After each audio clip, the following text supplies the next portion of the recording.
Hello everyone and welcome to my top 5 grand strategy video game. So in first place we have Decisive Campaign Operation Barbarossa. So this revolutionary Eastern Front war game covers the German invasion of the Soviet Union in 1941.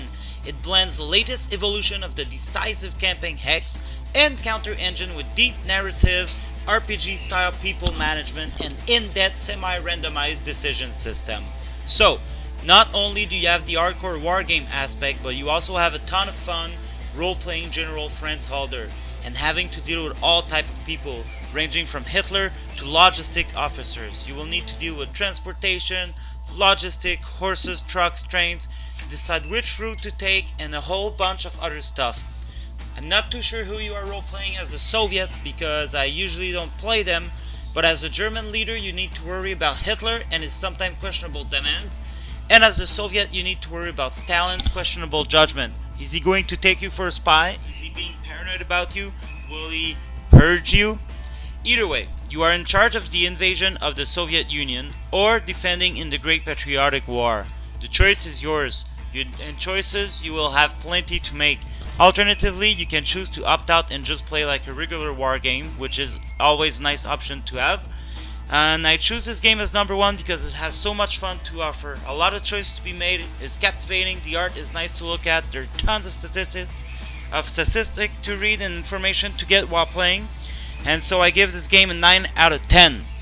In second place we have Hearts of Iron 3. The game allows the player to take control of almost any nation that existed during World War II.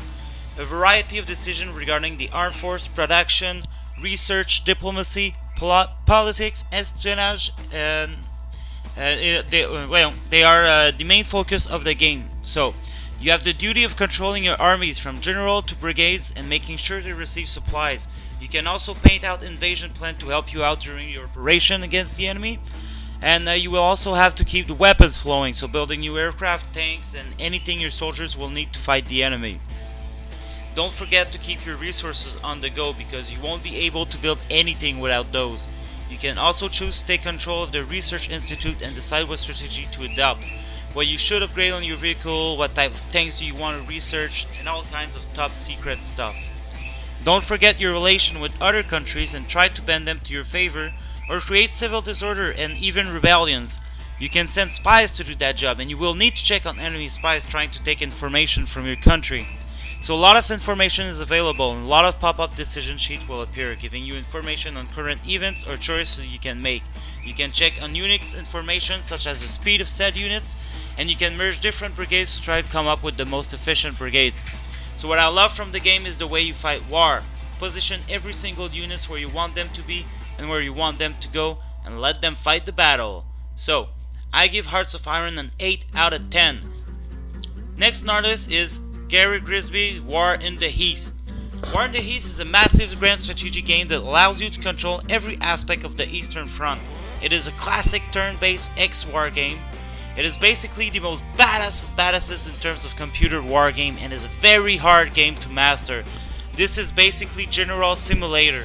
Very good game, gigantic amount of depth into the game. The game is expensive but well worth it. I give it a 9.5 out of 10.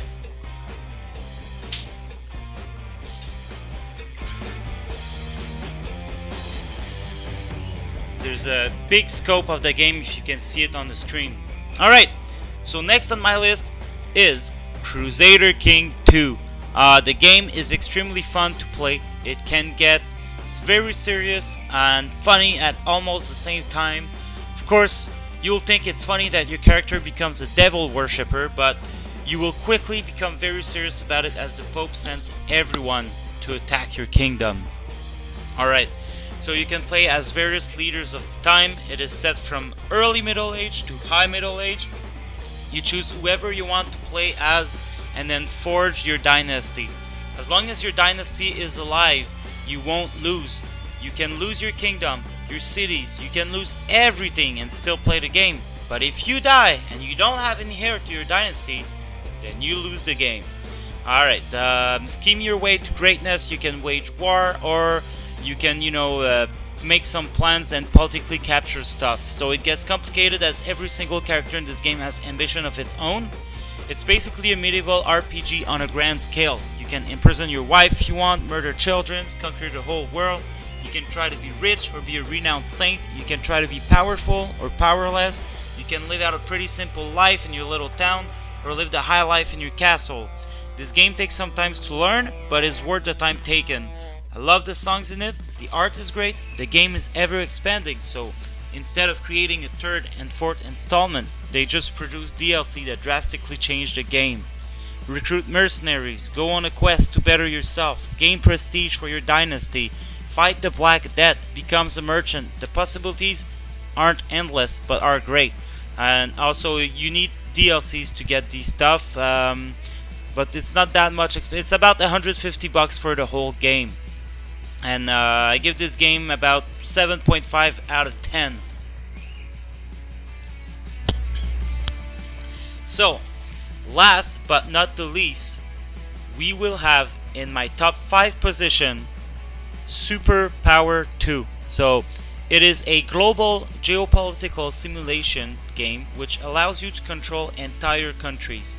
Basically, you control the politic, economic, and military of any country that was when the game came out in 2004. You will compete against a sophisticated AI while doing whatever you want. Conquer the world, achieve world peace, grow your economy, become a dictator, legalize drug, the choice is yours and you do whatever the hell you want. Want to ban French language from in your country? Done. Want to make Mexican language official? Done. Want to make abortion illegal? Polygamy? Want to create a new world order and nuke everyone? Done, done, and done. This game used realistic data from the CIA World Factbook, the UN, and US military database. So I've had a lot of fun with it, and I still have fun with it. And I give this game a 7 out of 10. Alright guys, well I hope you liked my list. Like the video if you did, leave a comment if you didn't. Don't forget to subscribe if you want to see more top 5 videos or even top 10s. And as always, have a good night, morning, evening, you know, whatever rocks your boat. Alright, see you guys.